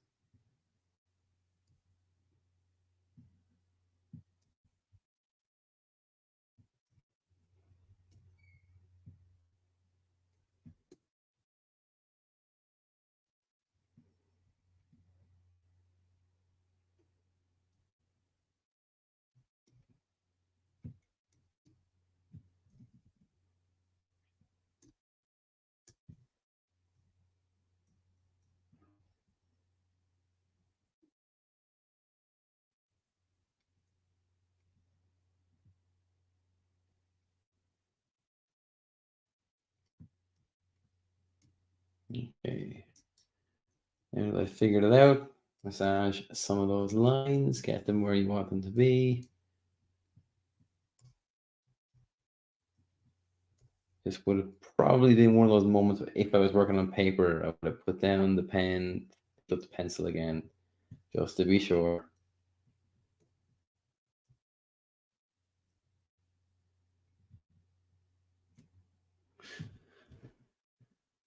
Don't lose run yourself yet. Stay on course, then make your decisions afterwards when you know everything's on the page. Now, where's it again? There we go. Put you up here.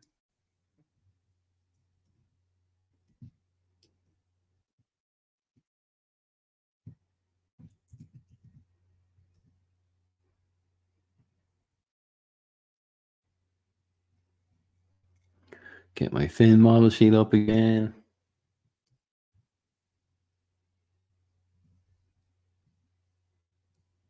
When I was working out the design for Finn, Dave had me looking at Mark Maron and Sam Rockwell. And to this day now, my algorithm is just riddled with videos of those guys. Lots of Maron saying some pretty intense stuff, usually followed pretty quickly by Sam Rockwell dancing somewhere, one extreme to the next. Yeah, that was kind of. I think that's kind of funny.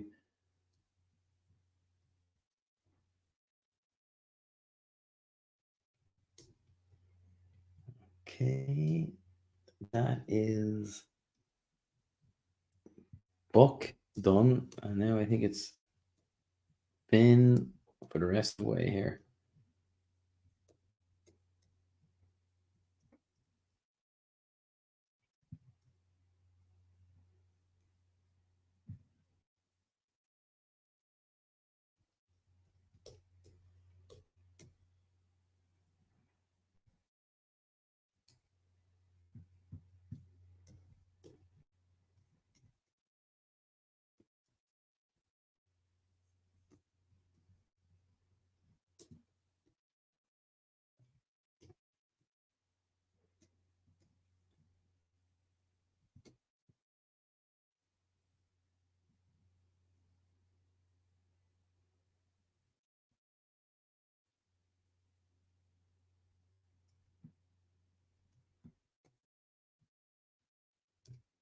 It's a bit too long. There we go.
Just saw a shape in that arm that I did not like, and immediately had to edit it. It's way better.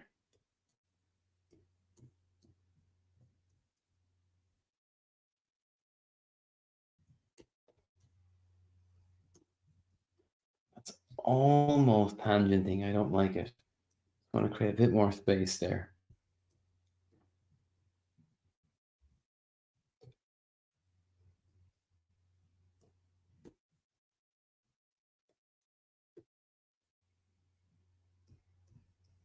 And apologies that it's taken so long to put out the short videos last while. It's just I'm still editing the one from the previous week, the first odds one.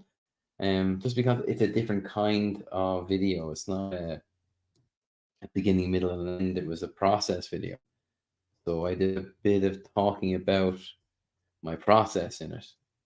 So instead of just showing the picture, um, there's a bit more involved in the edit because it's not just the picture being drawn to music. There's dialogue from myself.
It's 11 o'clock. I will finish in here tonight.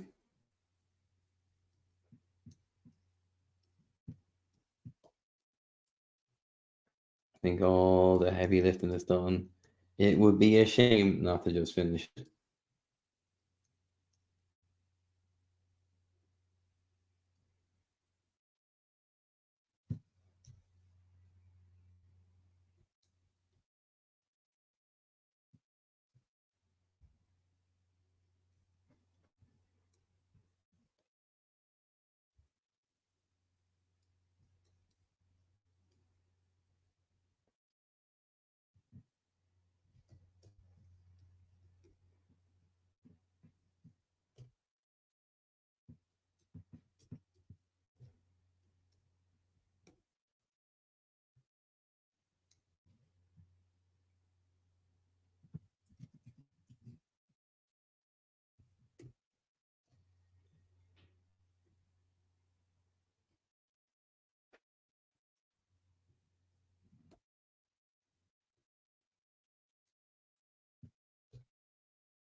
I think I thought that would look a really cool shadow, but it looked kind of crap.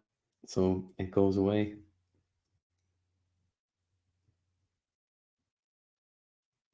Sometimes ideas don't work out.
Ben can kind of have the neater bicep, um, where Buck really shouldn't.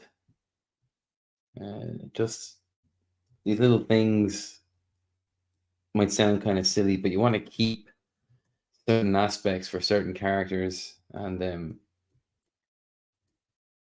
it'll just kind of lend a bit more kind of uniqueness to their design, to how you render them, how you make them yours, as opposed to this kind of very typical stereotype. Um, the more you do figure studies, and what I mean by that is like going out when you're at the bus stop, drawing people waiting at the bus, or going out to a pub or a cafe and drawing people in the cafe or the pub. You'll kind of learn a lot of these poses that everybody makes, and some people make the same, like make a very similar pose, but with a slight little change somewhere along the way, and store those ones away for further use because they'll come in handy. And if you make a habit of it, you'll have tons and tons of drawings of these folks, and they'll have no idea, which is really creepy. Um, I used to go to the Jervis Shopping Centre a lot, so I had a lot of poses of the same people, because there'd be people who would work there, and I'd be working every weekend, and I'd be drawing there every weekend at the same time. And generally, it's people who work there you'll be drawing because they're always there. Sometimes a lot of waiting around for them, depending on the job they're doing. But you'll be drawing them one day, and you won't realize you're drawing them until you realize, oh, I've drawn this pose before. This is that person. I had so many of those. I love doing the figure studies. I thought it was such a fun part of the gig. To really go back and do some more. What new poses can I add to the portfolio?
It's going to be quite a graphic use of black here.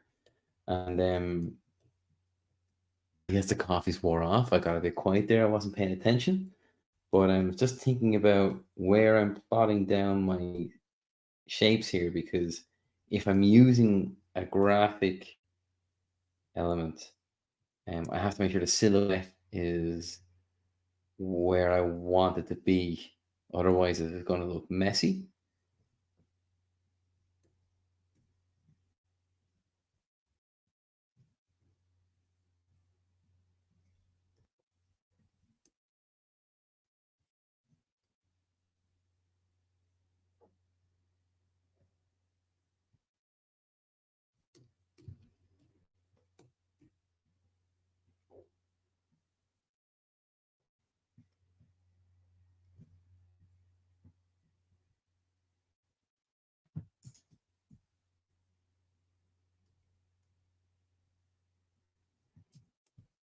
Okay, let's turn off that rough. Looking good.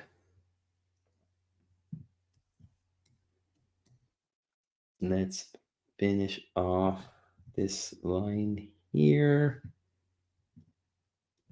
Hang on now, hang on now, hang on now. That should go like that. Because this is the highest part. How could I forget? Okay, put Sean back on this line as well. Everyone's on the same line. Everyone's happy. One big happy family. Apart from Finn, who's getting his head crushed right now. The style of the mountain. Not a good time.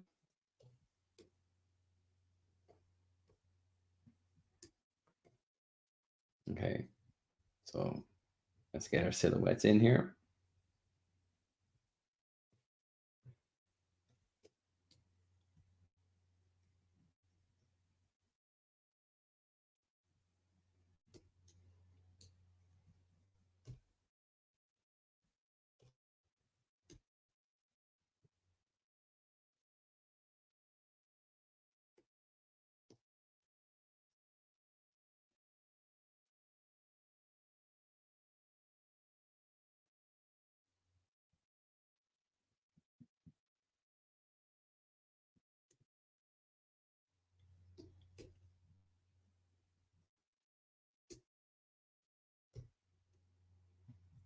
Too much.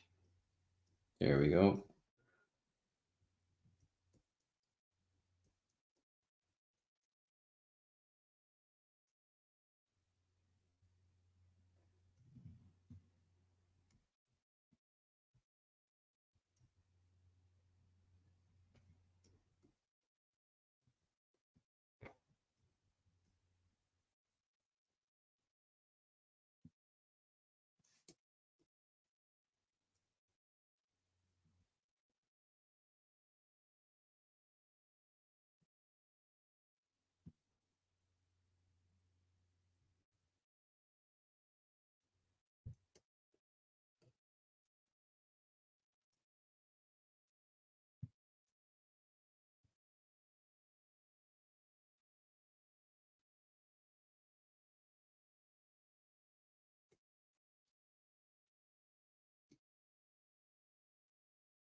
Okay. I think I have it all figured out now. It's just a matter of putting in the fills of black.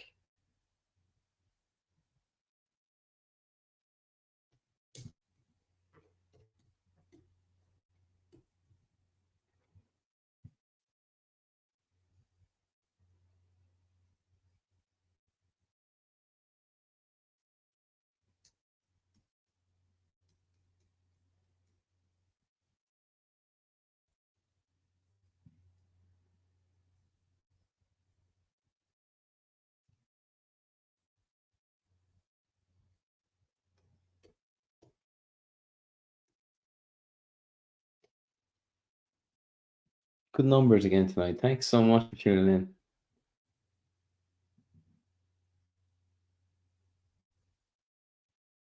If there's someone you'd like to see me draw, please let me know. I'll bump it up the list next week. Because Jeremiah asked, Jeremiah of the Panelites, I will be doing Shadow Man. And the week after that, it'll do another odds page. But if there's someone you would like me to tackle after that, get in touch. Let me know. Very happy to take a recommendation. Or if you're going to Celticon this weekend and you'll see me there, Maybe let me know if there's someone you want to see me draw there. And don't forget the code. I left it up for the whole stream. Tell me who I was drawing this week. Buck, Finn, or Sean. And I'll give you some money off the sketches I'll do at the con at the weekend.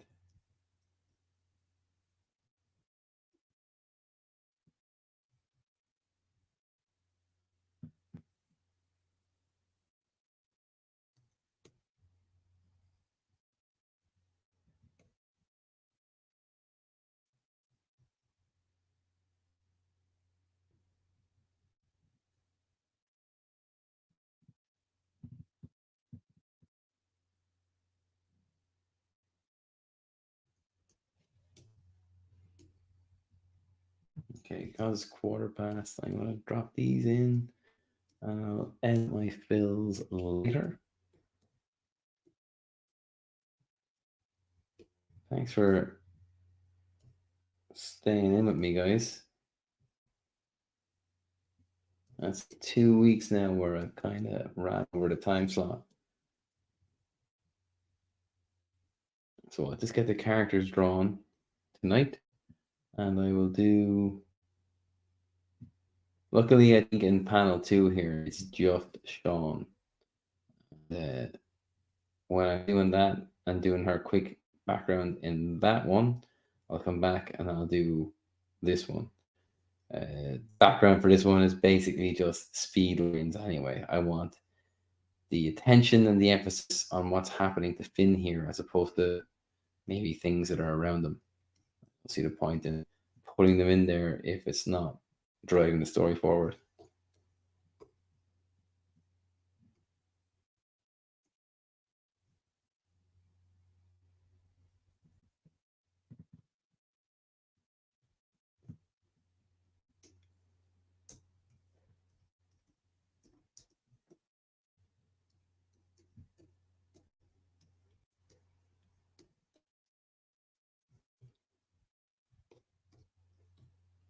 Here's another reason why I like having a model sheet. Knowing what way the stripes on Finn's shirt go. It's 2 horizontal and 1 vertical.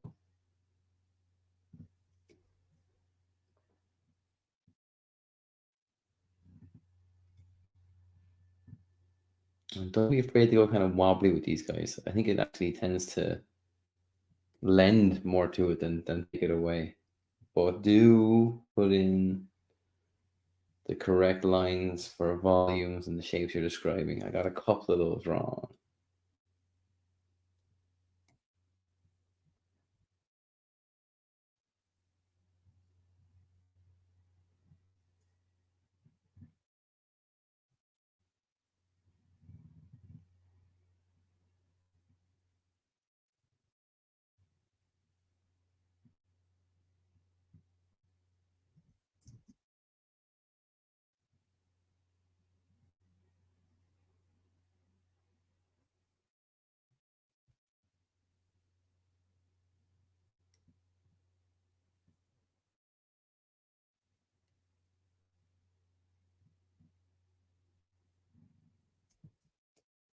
It's a bit tangenty there with the tip of the bicep. Just gonna move it up a bit.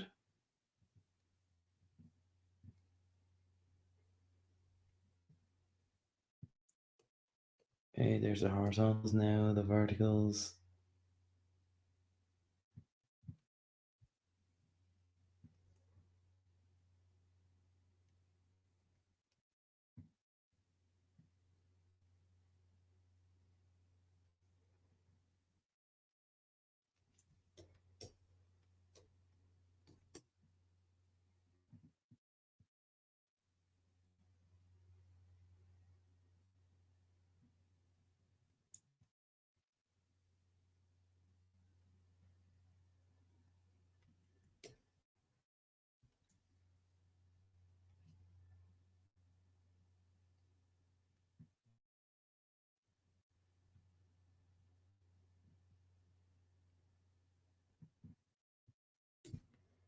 Now, here we go.